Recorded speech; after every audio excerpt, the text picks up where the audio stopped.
Hey everyone, and welcome to RUBIN'S Mind Lab, where we break down the latest research into what it really means. Ever wonder why it is so hard to get a clear picture of what really makes life tough for kids growing up in difficult circumstances? Today we're diving into some really important work from Blakey and her colleagues. They're asking a big question. How can we get better at measuring socioeconomic disadvantage so that our science truly helps us understand and support children and families who are struggling? Because let's face it, the world is a complex place, and sometimes the way we measure things just doesn't quite capture the whole story. You see, for a long time, researchers have known that growing up with fewer resources or facing more stress makes life harder for kids, impacting everything from their schooling to their overall well-being. But these researchers are pointing out that our usual ways of measuring this disadvantage might be too simple, too rigid, and not really showing us the whole picture. Think about it. We often use things like family income or a parent's education level as a sort of shorthand for how well a child is doing. But what if that is not telling us enough? What if it is missing crucial details that could help us design better solutions? That is exactly what Blakey and her team are exploring. They're arguing for a more holistic, a more complete, and a more sensitive way to understand how socioeconomic disadvantage shapes child development. They highlight that we need to move beyond just looking at static, simple numbers. We need to be context sensitive, meaning we understand that what might be tough in one place or for one family might be different in another. They're proposing 3 key ideas to make our measurements better. First, they say we need to recognize that socioeconomic circumstances are dynamic. This means they change over time and don't always stay the same. Life isn't a snapshot, right? Families can move in and out of poverty, face unexpected job losses, or experience periods of stability. And these shifts really do matter. The researchers point out that how socioeconomic disadvantage affects a child can also depend on things like social policies that are in place. For example, they mention a policy in the UK designed to cap benefits. This kind of policy can make things harder for families entrenching disadvantage. But it's not just about change over time for one family. It's also about the context. They explain that social inequality impacts children differently depending on the country, or even different regions within a country. Race and ethnicity play a huge role too, due to the lasting effects of structural racism which can deepen poverty across generations. Imagine 2 families with the same income, but one faces discrimination which adds another layer of stress. That is something a simple income measure might miss. They give great examples of how regional differences, like those around industries, can impact family life. Rural farming communities might have good income sometimes, but it can be really unpredictable. This economic precarity, this feeling of not being secure, can cause stress even when there is money coming in.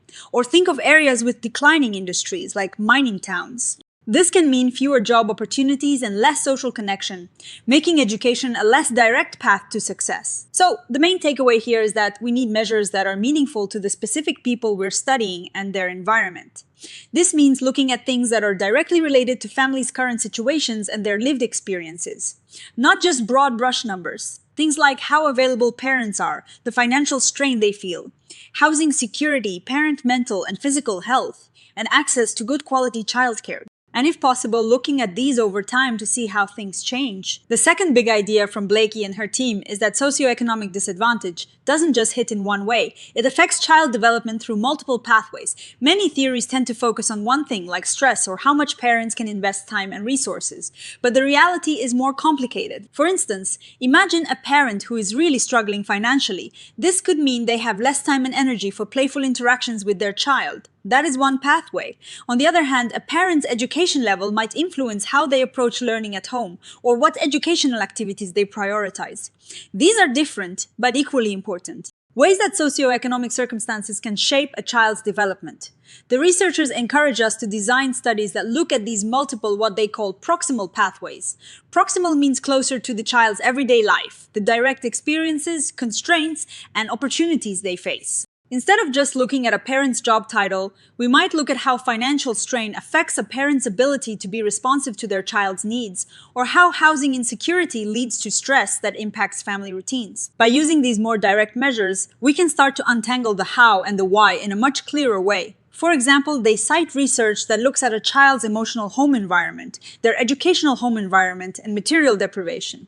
Each of these can predict different child outcomes, showing us distinct mechanisms at play. So, the advice here is to not only include those broader measures like parent education and income, but also to test more than one theoretical pathway using those proximal indicators.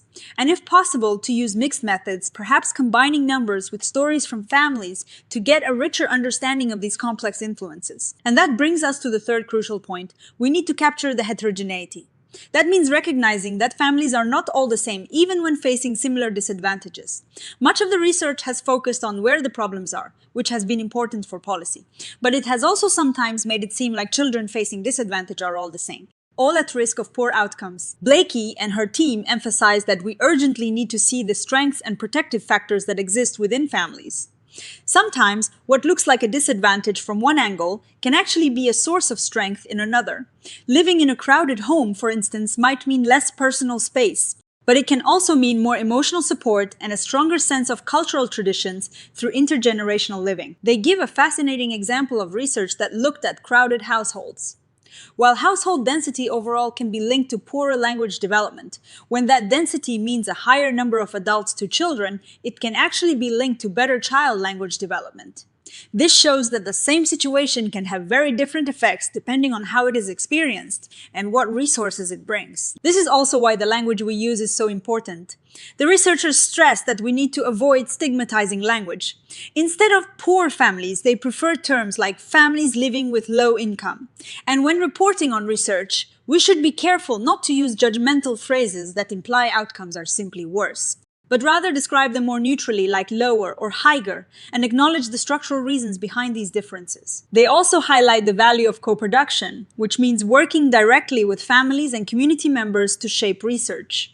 This ensures that the measures we use are meaningful and relevant to people's real lives. Now, the researchers are honest that this more holistic approach isn't easy. Developmental scientists often face constraints like limited funding, time, and resources. Collecting detailed data on multiple proximal indicators can be challenging. Sometimes, families might be reluctant to share sensitive financial information, leading to missing data. But they urge us to be reflective about these limitations. Even if we can only use simpler measures, we should be clear that these are blunt tools for complex realities. And importantly, they emphasize that our work must recognize how inequalities are magnified by interactions with oppressive and racist systems. So, what is the big takeaway here? Blakey and her team are calling for a shift. We need to move beyond those static, narrow ways of measuring socioeconomic status and embrace a more dynamic, context-sensitive understanding of family circumstances. This means changing how we design our studies, how we interpret our findings, and how we talk about our results. The goal is to create a science that truly reflects the experiences of the communities we work with, one that empowers rather than stigmatizes, and ultimately helps build more just and inclusive policies. This research is super important because it's pushing us to be more thoughtful and precise in how we study socioeconomic disadvantage. By considering the dynamic nature of these circumstances, acknowledging multiple pathways of influence, and capturing family strengths alongside challenges, we can get a far richer and more accurate picture. This is crucial for developing interventions and policies that are not only effective, but also humane and equitable. We need to remember that families facing hardship are often incredibly resourceful and adaptive, and our research should reflect that. Of course, no research is perfect. As the authors themselves point out, there are practical challenges. But their call for reflection is key. We need to always ask ourselves, are our measures truly capturing what matters? Are we telling the whole story, including the resilience and strength of families? Looking ahead, I think this work opens up exciting possibilities. Future research could focus on developing and validating co-produced measures. As they suggest, we could also see more studies using longitudinal data that tracks changes in socioeconomic circumstances and child outcomes, giving us an even clearer picture of cause and effect. And exploring mixed methods approaches further will help us understand the nuances that quantitative data alone might miss.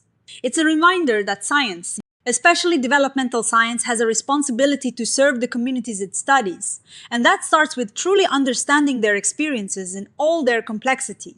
What do you think about these ideas? How can we collectively get better at measuring disadvantage? Let us know in the comments below. If you found this video helpful, please give it a thumbs up. Subscribe to RUBIN'S Mind Lab for more dives into research, and hit that notification bell so you don't miss our next episode. Thanks for watching, and we'll see you next time.